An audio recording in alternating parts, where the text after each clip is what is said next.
প্রায় ৫ মাস আগে সরকারি পুকুরের পাড়ে থাকা প্রায় ৩০০টি গাছ কেটে নিয়েছে দুষ্কৃতীরা। সে সময় শাসক দলের ভয়ে মুখ খুলতে পারেনি কেউ। সরকার বদল হতে গাছ কাটার প্রতিবাদে সরব হলেন গ্রামবাসীরা। গ্রামবাসীদের অভিযোগে গাছ কাটার তদন্তে নামলো বন দপ্তর।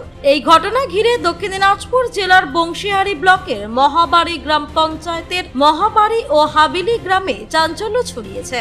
জানা গিয়েছে, দক্ষিণ দিনাজপুর জেলার বংশীহারি ব্লকের মহাবাড়ি গ্রাম পঞ্চায়েতের মহাবাড়ি ও হাবিলি গ্রামে দুটি সরকারি পুকুর রয়েছে। সেই পুকুরের ধারে দীর্ঘ কয়েক বছর আগে গ্রাম পঞ্চায়েতের পক্ষ থেকে প্রায় বহু গাছ লাগানো হয়েছিল। পরিবেশ বার্তার এক অন্যতম নজির হয়ে উঠেছিল সেই গাছগুলি।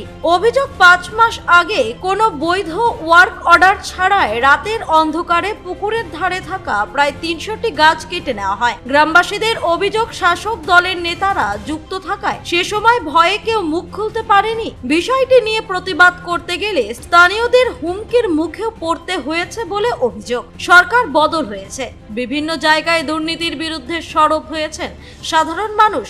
দুর্নীতির অভিযোগ, জনরোষের মুখে পড়তে হচ্ছে তৃণমূল নেতা ও জনপ্রতিনিধিদের, খেতে হচ্ছে ডিম থেরাপি। তবে দক্ষিণ দিনাজপুর জেলার বংশীহারিতে ডিম থেরাপির ঘটনা না ঘটলেও প্রায় ৩০০ সরকারি গাছ কাটার বিরুদ্ধে সরব হয়েছেন গ্রামের মানুষ। সরকারি গাছ বিক্রির টাকা কোন খাতে গেল সেই প্রশ্ন তুলেছেন তারা। ভয় কাটিয়ে অভিযোগ জানিয়েছেন বন দপ্তরে।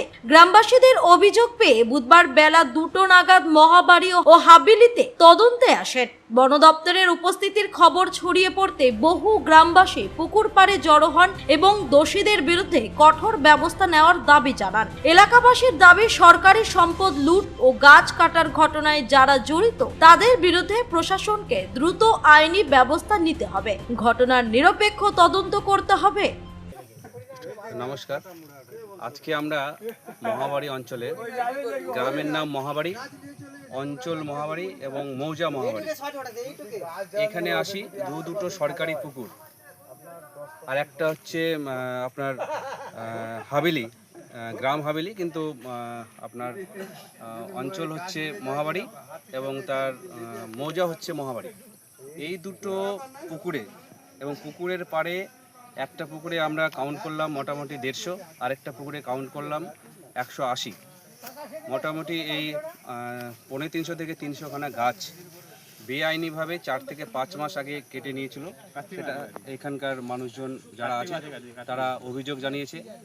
তো সেই অভিযোগের ভিত্তিতে এখানকার যে গ্রামবাসীগুলো আছে, পাত্রঘাটের গ্রামবাসী এবং তার অত্র এলাকার গ্রামবাসী যারা আছে মহাবাড়ি অঞ্চলে, তারা অভিযোগ জানায় এবং সেই হিসাবে তারা ফরেস্ট অফিসে অভিযোগ জানায় এবং আজকে সে ফরেস্ট অফিস থেকে ইনকোয়ারিতে আসে।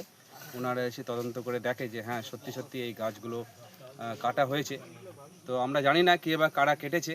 তো আমাদের একটাই রিকোয়েস্ট আধিকারিকের কাছে থাকবে, ফরেস্ট আধিকারিকের কাছে, কে বা কারা কেটেছে বেআইনিভাবে সরকারি গাছ এবং কেন বা কাটলো। প্রাকৃতিক সম্পদকে নষ্ট করা, সরকারি সম্পত্তিকে ধ্বংস করা এবং সরকারকে না জানিয়ে, এবং এই যে ইল্লিগাল ব্যবসা হয়েছে, আমরা চাইব সরকার এগুলো রীতিমতো তার তদন্ত করবে এবং যারা অপরাধী গাছ চোরাই করে নিজেদের আত্মসাৎ করেছে কোনোভাবে সরকারকে না জানিয়ে তাদের যথারীতি যেন ব্যবস্থা হয়।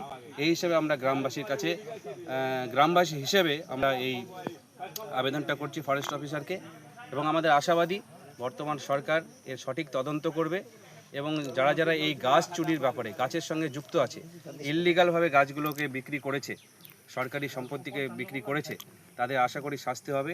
এটাই আজকে আমাদের বলার ছিল এবং আধিকারিক এসেছেন, উনি তদন্ত রিপোর্ট করবেন এবং আশা করি অপরাধীরা শাস্তি পাবে এই চুরির জন্য।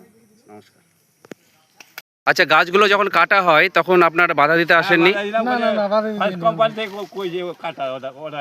তাই আমরা বাধা দেইনি, ভয়ে বাধা দেইনি। তখন ভয় বাধা দিলে আমাদেরকে ধরে আমি তা বলছি যে কেন কাটছো গাছ, বলছে ফার্স্ট কোম্পানিতে আমরা নিয়ে আসি পারমিশন করে, এরকম বলছে।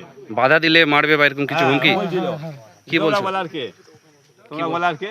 আচ্ছা আচ্ছা, তখন আমি আর কিছু বলিনি, ভয়ে। আচ্ছা আচ্ছা। বংশীহারি থেকে অমিত মোহন্তের রিপোর্ট, কুলিক নিউজ।